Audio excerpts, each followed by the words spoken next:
que isso acho que aparece de uma forma natural. Como disse anteriormente, estou feliz de chegar a um sexto europeu e é desfrutar da minha maneira. بالفيديو تصريح يهز العالم من كريستيانو رونالدو في أول ظهور له بعد زيارته للشيخ محمد العريفي في السجن يصدم الملايين. لن تصدق ما حدث، ولكن قبل البداية إن كنت من محبي الشيخ العريفي اضغط إعجاب للفيديو وعطر فمك بالصلاة على رسولنا الكريم. بعد زيارة اللاعب البرتغالي كريستيانو رونالدو التاريخية للشيخ محمد العريفي داخل السجن في مشهد إنساني عميق مليء بالتأثر، مما جعل الملايين في العالم العربي والإسلامي وحتى أوروبا يتعاطفون بشدة مع الشيخ العريفي.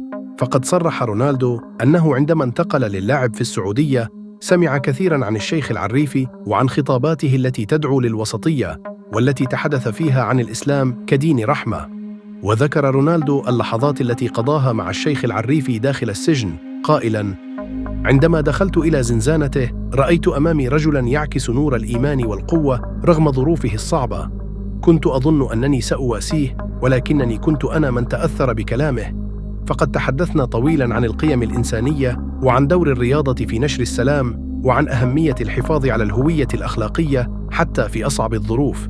وقال لي الشيخ العريفي: يا كريستيانو، ربما لست مسلماً، لكنك تحمل القيم النبيلة في قلبك. استمر في دعم المظلومين وجعل من شهرتك وسيلة لنشر الخير.